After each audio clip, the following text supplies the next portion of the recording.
I was 16, the summer my parents sent me to Fish's Island. It wasn't some hardcore wilderness camp. It was one of those quiet places meant to disconnect.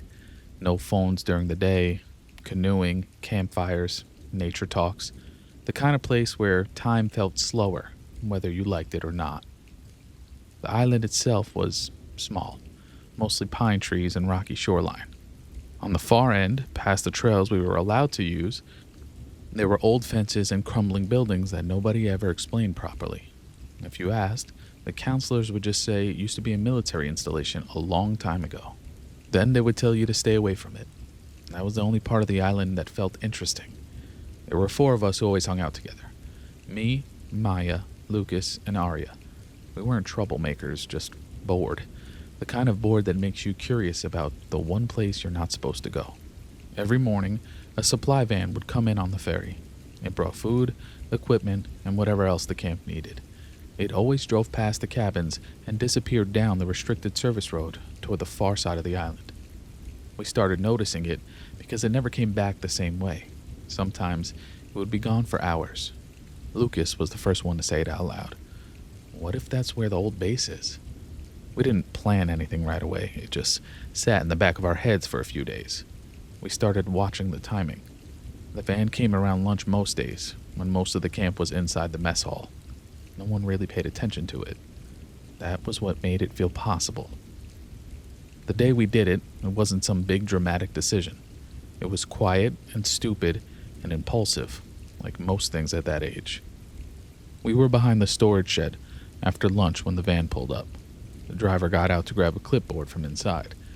He left the back doors cracked open. Lucas looked at us. Nobody said yes. Nobody said no. We just moved. We slipped inside and pulled the doors mostly shut. There were boxes stacked everywhere. It smelled like cardboard and fuel.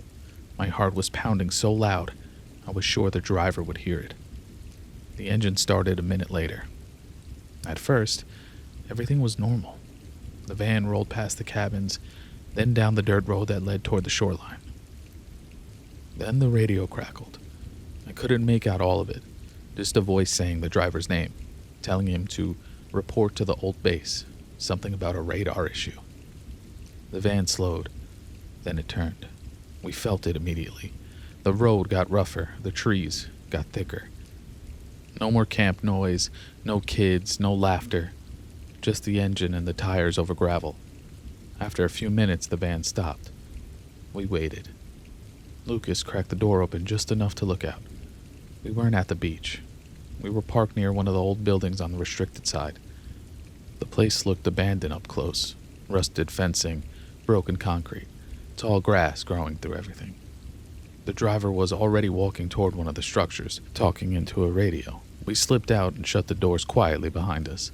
For a second, we just stood there. It felt wrong. Too quiet. Like the island had a whole other side we weren't supposed to see.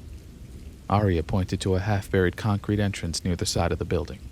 A metal door sat open a few inches, like it hadn't been closed all the way. That's what pulled us in.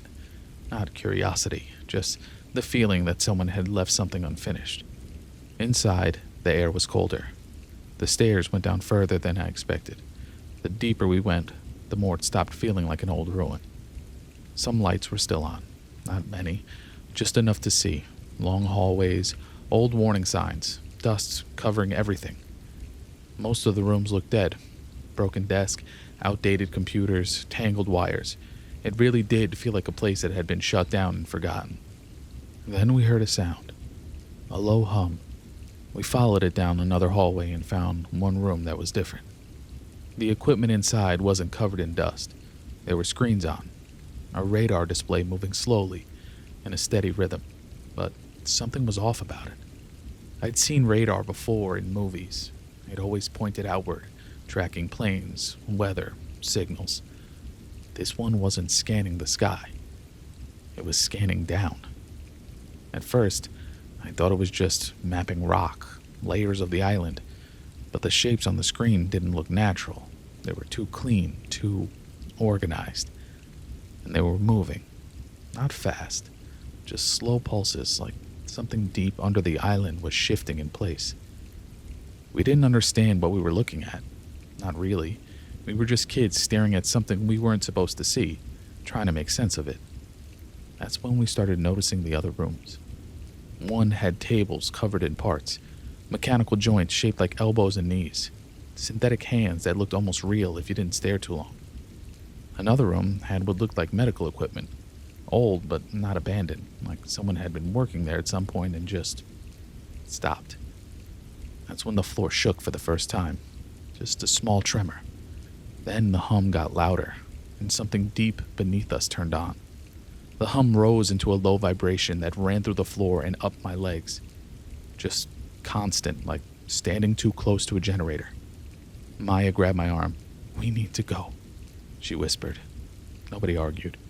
We backed out of the room the way we came, trying not to make noise, trying not to breathe too loud. The hallway suddenly felt tighter than before. The lights seemed dimmer. I kept waiting to hear footsteps, voices, alarms, anything. We reached the bottom of the stairwell and started up, one at a time. When Lucas stopped so fast, I almost ran into him. Someone was standing at the top. It was the van driver. For a second, nobody moved. He didn't look angry. He looked pale. Lucas turned like he was about to bolt past him, but the man stepped down 2 stairs, blocking the exit without touching anyone. "Hey," he said quickly, keeping his voice low. "Don't run." That made it worse. Arya grabbed my sleeve. I could feel her shaking. "We're sorry. We didn't mean to. We were just looking. We'll leave." I know you will. Just give me a second." He kept glancing past us down the stairwell like he was listening for something. "Did you go into the radar room?" he asked. None of us answered. That was answer enough. He let out a slow breath and rubbed his face with one hand. Not frustrated, more like someone who just realized a problem got bigger.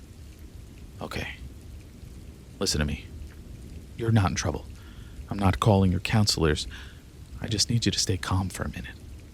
Lucas frowned. "What is this place?" The man looked at the 4 of us like he was trying to decide how much to say. "It used to be a military research station, back in the 50s. Early radar work, tracking systems, experimental stuff." "Then why is anything still on?" I asked. He hesitated. "Because it never fully shut down. A small team still comes out here. Maintenance, monitoring, making sure nothing changes." "Changes how?" Arya asked. Another pause. He looked down the stairwell again. The vibration was stronger now. I could feel it in the railing under my hand. "The radar doesn't track planes. It tracks something under the island." Nobody spoke. "You saw the screen, right?" he asked. Lucas nodded slowly. The driver lowered his voice even more. "It started a long time ago. They picked up movement deep below the rock. At first, they thought it was just shifts in the earth, pressure changes, but it kept repeating. Patterns, rhythms." "Like what?" Maya asked.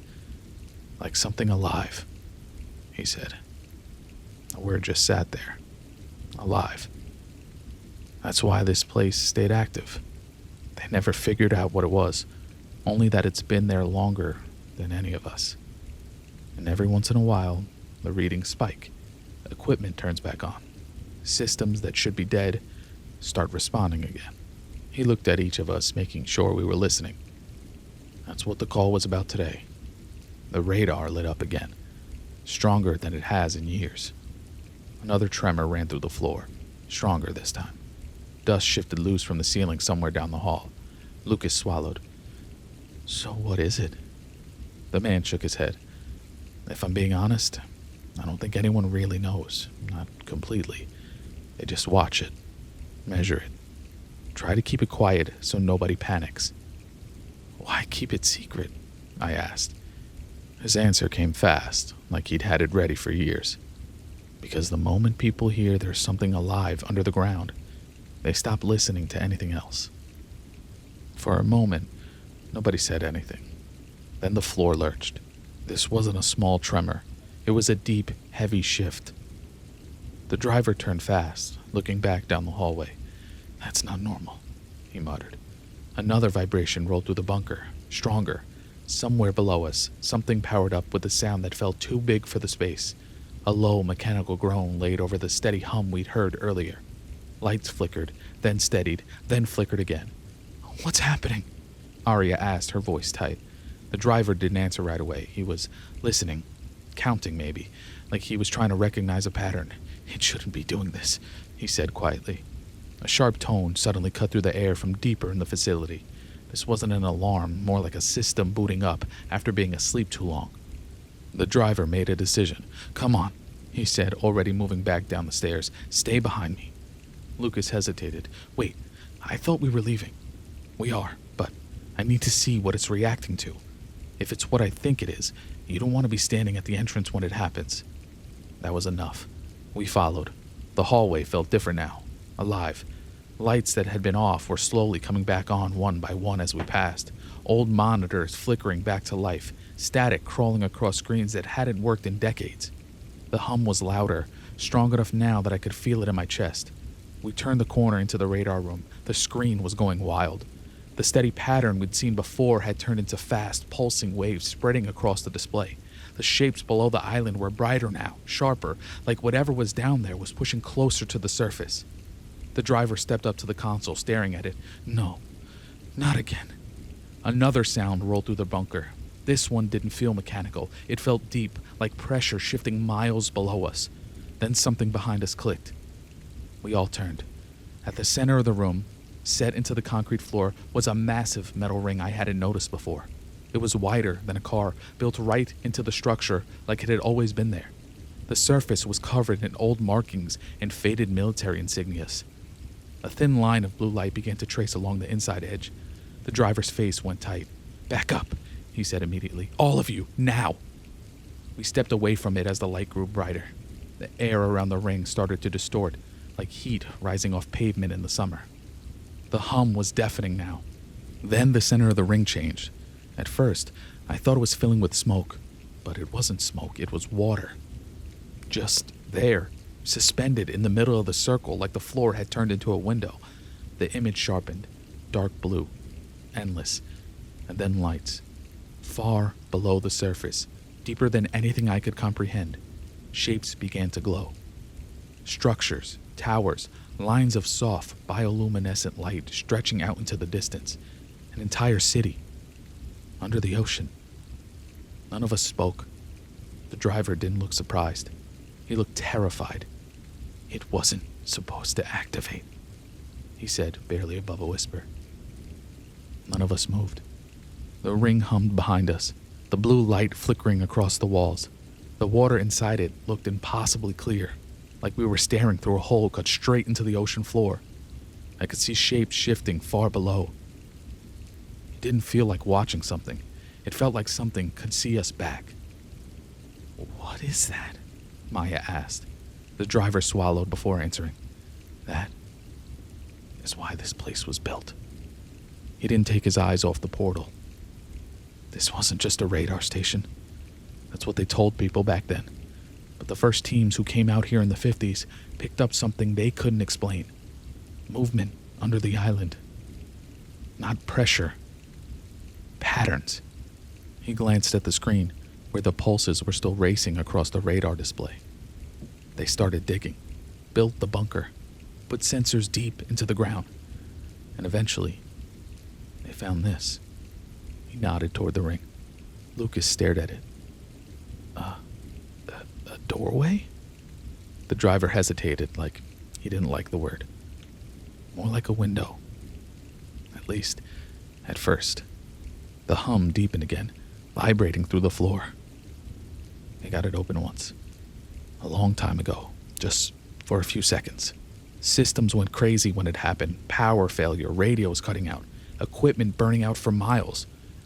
They shut the project down almost immediately after that. But they kept it, Arya asked. They buried it. Officially, it was abandoned. Unofficially, a handful of people stayed assigned to monitor the readings. That's what I do. I bring supplies out, check the systems, make sure nothing starts up on its own. He finally looked at us. It hasn't done this in decades. I couldn't stop staring into the water. I could see shapes moving down there. Slow. Massive. Too big to be fish. "What's down there?" I asked. He took a second before answering. "We don't fully know. We just know it isn't empty." Another tremor rolled through the room, strong enough to make the lights sway slightly overhead. The image in the portal shifted, the angle changing like something on the other side was moving closer. The driver stepped back. When it first opened in the 50s, they thought they'd found another world. Somewhere far away. That's what the early report said, but the longer they studied it, the more they realized. He trailed off. "Realized what?" Lucas pressed. His voice dropped. "It wasn't somewhere else.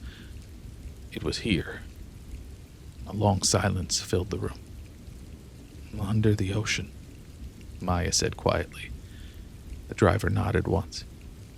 "Deeper than we can reach. Deeper than we can map, but it's a part of this planet." The radar suddenly let out a sharp, high tone. All of us jumped. On the screen, a new pattern had appeared. 4 small markers, pulsing, in the center of the display. The driver followed our eyes, and his expression changed. It wasn't confusion. It was recognition. "Oh no," he said under his breath. "What?" I asked. He pointed at the screen. "It's locked onto something new." The 4 markers pulsed again, right where we were standing. The driver stared at the screen, then at us. His voice dropped. "It's not tracking what's under the island anymore." A pause. "It's tracking